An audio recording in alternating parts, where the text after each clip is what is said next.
They ran out of fuel half a mile away from a service station, so all the kids had to get out and push the bus. A highly medicated leader sideswiped a semi-truck doing 75 miles an hour. Time out. Highly medicated leader. One of my college interns freaks out and then tells the kids that the gas tank is right next to the flapping piece of rubber and that it could blow up. What's up, everybody? Welcome back to Youth Group Chronicles for another episode of the crazy things that happen at Youth Group. Welcome to my guest here, my co-host. I guess I shouldn't call you my guest. Cole Clark, coming back for another episode. Awesome to have you here, man. Yes, sir. Yes, sir. All right, let's kick this off with some crazy stories. First one we have here is from Weston. He said, I had a youth rip a nasty fart that wasn't a fart, and then he had to wait 30 minutes before his ride would get there. Ooh, a shark, dude. Buddy, I think we've all been there. At least, see, in his defense, at least he didn't know it was coming. Like, at least the youth leader can't be like, hey, I should have let him go to the bathroom, like previous stories we've heard. Nah. No, just straight up accident. Thought it was a fart. The worst part is he had to sit there and wait. Yeah, no, that's terrible. At youth group. Probably all his friends are around. Yeah, that is embarrassing. Dink said, during a lock-in, we recently had a baptismal service and the water was still in the tank. While playing hide and seek in the dark, again, recipe for disaster. Yep. A kid that had never been in the church ran to the other side right into the water. So they must have like ran off the stage and just fell right into the tank. And here's the best part. Being all serious, he asked me why we had a pool in our church. All night during the rest of the games, you could hear him like squishing through the halls. Because I bet they still were like playing the games in the dark. And this kid immediately disadvantaged. Why do you have a pool in your church? Dude, so that wasn't just water. Oh, I don't want to talk about what was in there. Yeah, that kid wasn't just walking around in water. That kid had somebody's hair on, like hidden on his back or something. So you were in the tank during this time. Right. You were baptizing kids, but our church puts on a youth conference every single summer. And this past year, we decided to do baptisms. Yeah. And there's like probably 1,000+ people that come to the conference. Mm-hmm. Obviously, not everyone got baptized, but what was it? Like 120 plus? I think 121 or 123 or something like that. Yes. Mind you, this is on day three of a conference. Mm-hmm. Indoors, in the summer, with youth kids. So one, they already are disgusting. And this is after like all day. This is the last service too. Yeah. Completely after the last service. After a hip hop concert on day 3, they do like a baptismal call. Yeah. Correct me if I'm wrong. After they had emptied the tank, like the following week, they had interns clean it out. Wasn't there like ½ inch of soot or even an inch of just dirt and gunk on the bottom? Dude, it was something like that. It was really, really, really bad. Like, I mean, I don't know what was up, but obviously it was quite a bit of people going through the tank, but it was like really bad. Like to the point where, I'm not kidding, we had one friend that we knew of, this kid we knew, he comes up after all the baptisms are done. That's why I say 121 or 23 or something, because I'm pretty sure he's the last one. And we had to, I'm not even kidding, clear the water so that he could go in without like walking into dead skin and hair. It's actually disgusting. That is some people may have taken their first bath and they came out dirtier than the bath that made it worse. Yeah. Alistair said, on a mission trip across the UK from London to Bristol, our van/minibus broke down because it was spewing out steam and smoke about 45 minutes after we had left home base. I was then stuck on the side of M4, which is a big motorway, with 15 teenagers and 2 leaders. The lorry came out to collect us, and they could only take 3 of us. A lorry, for those who are in the US, I think that's like a tow truck. So I had to get taxis to come collect the rest of the kids. Then the lorry wasn't officially big enough to take the bus. So we went 30 miles an hour on the motorway in this thing just being towed because it wasn't big enough, and then spent the next 8 hours in town waiting for a garage to fix it. Mind you, again, this is with all his youth group that were going on a trip to a conference. We then continued our journey and made the conference we were going to, which is impressive. Yeah. On the way home, the same week, the same bus had a dodgy fuel gauge. So basically they ran out of fuel half a mile away from a service station. So all the kids had to get out and push the bus a half a mile to go get fuel. Let's rephrase that. The kids did not have to push the bus. The kids ended up getting to push the bus under the directive of their leader. Yo, that's crazy, dude. He ties it all together and says, the bus got scrapped as soon as we got home. Yeah, I bet. Makes sense. Honestly, though, a half mile, it's doable. Well, what's funny is Makes sense. They had the bus issues on the way and then on the way back. And then they just said, you know what? We're done. Yeah, but we're done. Pushing a half a mile, all the kids, that's actually wild. Kudos. If you have stories you want to send in, again, we mentioned it at the beginning of the episode, ygchronicles@gmail.com. Send them in. We'd love to feature them on this show. Check us out on Instagram, on TikTok. Got some really cool content on there. Russell said a few crazy stories from being on youth group trips. A few. So, yeah, a few. The first one, a highly medicated leader who, in parentheses, was recruited by another youth intern, sideswiped a semi-truck doing 75 miles an hour. Time out. Highly medicated leader. I am very confused as to what that means. Maybe they just weren't all there during the moment, kind of loopy. Maybe they shouldn't have been driving and someone recruited them without telling them. Who knows, dude? But a lot of questions Maybe around that. it was their first time being on in the church. No, I'm just playing. Who knows? Maybe it wasn't. Yeah. Maybe highly medicated is a term for something else. I don't know. Who knows? I have no clue. But the second story he sent in, 2 youth leaders, quote, switched drivers between the front seats while cruise was set at 75 miles an hour. Mind you, this is with, I would imagine, a bunch of kids in the 15-passenger van. That seems pretty dangerous. Here's another story he sent. A girl had a temper tantrum and almost smashed a side window on a rental van with her forehead. She slammed it 3 times. Yo. The window was tougher than her head. Dude, what's going on in your youth group? We need some deliverance. I don't want to get on the road anywhere near this youth group. Yo. The last thing he said is we blew out a tire 3 times on the same van on the same trip. We used a spare tire plus the spare tires from our other 2 vans. So I bet if they had a 4th one, that would have been bad because it sounds like they only had 3 vans. Kids hitting their head off the window. Leaders switching car seats. Crazy stuff. Tires blowing up.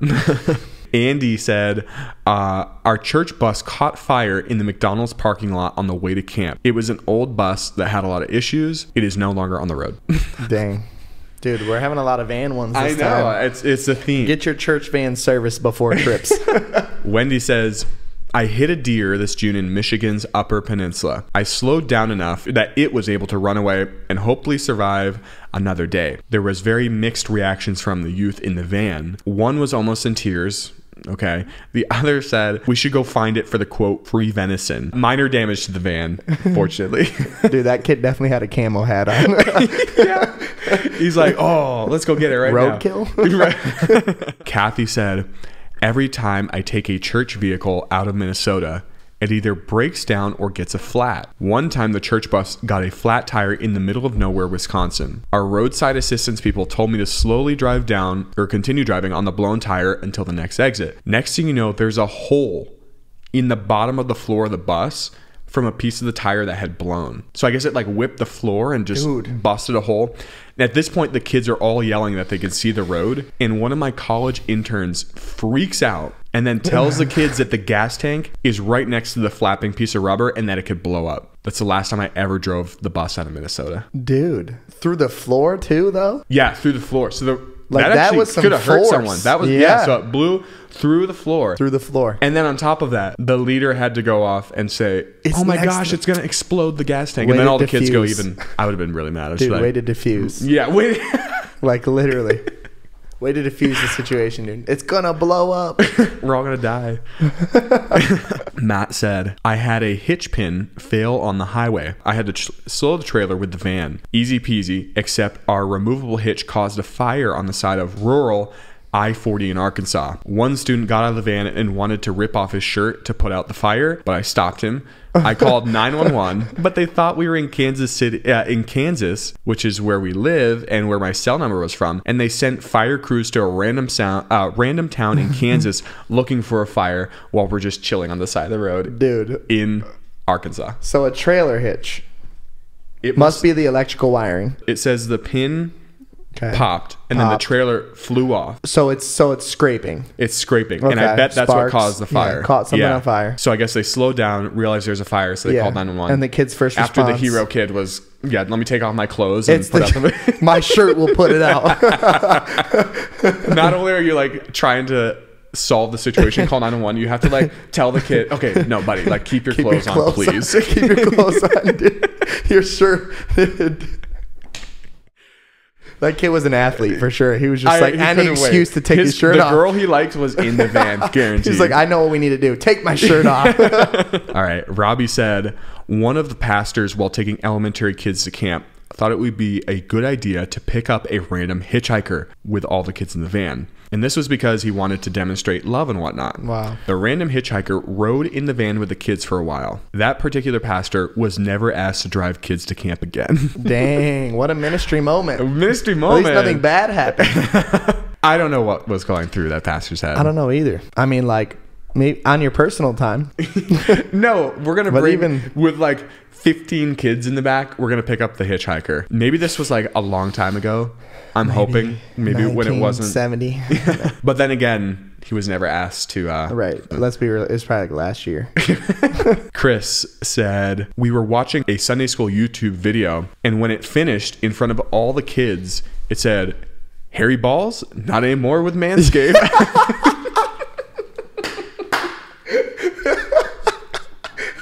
those YouTube ads, dude, just be hitting great. Can you imagine like trying to find the mute button, but it's just so short that like the punchline's out and there's no recovering? It happened in the first second of the ad. This one is similar, but also very funny. Derek said, one time we were doing a worship activity where the students went to different stations, so they had music playing in the background on Spotify, and an ad showed up in the middle of praying. Each of these students in the group, all they heard was Trojan Man. Yo. I bought Spotify Premium the next day when I came to the office. Dude. Buy premium. Don't do the ads. Watch your videos through first too if you got the ads so it goes away. Something. Yes. Guys said, at our summer camp, during the team week, we did a photo scavenger hunt. One of the activities was to go to a certain spot, lie down on the ground, and use their bodies to form the word love. This one youth group was messing around, and the counselor got frustrated and yelled out, I guess he was like really competitive, come on guys, just lay down and make love. The teens lost it, and he was so embarrassed. Dude. Ashley said, I work with inner city kids, many of whom have a lot of struggles and are tossed around foster homes. My first day at a new church before I was introduced, a junior year boy hit on me. Oh, dang. So I said to him, actually, I'm 23 and I'm your new youth pastor. He made a barf noise, and then he said he felt disgusting. He said ew a lot. And then he reiterated that I was, quote, effing old. Long story short, we ended up being cool at the end. He had actually been through a lot, and it's just funny. Also, later down the road, that same kid came up to me with at least 6 hickies on his neck. And obviously knowing what they were, I asked, what happened, dude? And he just said, mosquitos. Mosquitos, yeah. Dude, I haven't heard that one in a while. Mosquitos. Jonathan said, I had a kid interrupt my message to propose to his girlfriend, and he was 100% serious.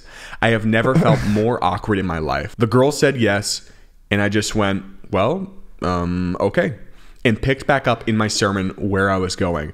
It was really weird, and I don't know when the 16 and 18-year-old think they're getting married. Oh, shoot, dude. 2 kids in his service in the middle of preaching just was like, hey, like, stop. Will you marry me? Dude. Can you imagine how awkward that must be? I'd have thought it was a sermon example. No. This was That's 2 what I mean. legit kids. Like, if I was in the youth, I'd have been like, gotta be a sermon example. So that pickup from like, okay, I guess we're gonna move on. Like, in that moment they realize this is for nothing. And then, of course, they're 2 young 16 and 18-year-old kids, too. Steven said, at the first church I worked at, my best friend, who has an amazing singing voice, and I would lead worship on Sunday mornings. One Sunday, my friend couldn't make it, so I decided to sing as well as play guitar. And we had a special needs youth group student who I guess had come that morning, and he didn't like my voice as much as Dale's. And while I was singing in the middle of worship, this kid stood up on his chair and put 2 thumbs down in the air and just started yelling, boo, where's Dale? The look on the volunteer's face was absolutely epic, is what she said. Where's Dale? Kristen said, we lost the axle on the trailer behind our 15-passenger van. Wow. While I was in high school going on a youth ski trip. We did 4 donuts across the highway, ended up taking out one of those huge green highway signs. Ooh. Everyone was okay, but it could have been much worse. Yeah.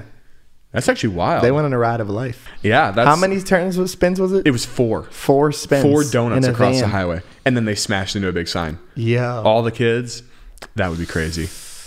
Ted said, on a weekend youth trip, we stopped to let the kids roam the mall. But since the mall First mistake. Yeah, first mistake. But since the mall was about to close, we told them not to get too busy.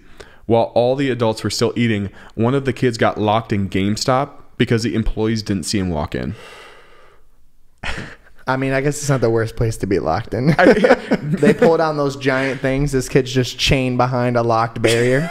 And you're like, how do I get him out? Chain. Right. Like, how do I want to know how they didn't see him come into the store is what I want to know. Me either. They were low-key playing a prank. They probably did. Something like that. We're going to get this Who kid. knows? We're going to get him. This will be the last time he does this. Awesome. All right. Cole, thanks again, man. Joining me once again here on Youth Group Chronicles. Thank you, everyone, for listening to this. This is a lot of fun. And definitely join us next week. Hey, thanks for watching this episode of Youth Group Chronicles. If you have a story that you would like to send into the show, we would love to hear it. You can email us at ygchronicles@gmail.com. Next, please like, subscribe, and hit that notification bell so you know every time that we drop a new episode of the podcast. Also, up here is a video that YouTube thinks you're going to like, so definitely check that out, and thanks for watching the show.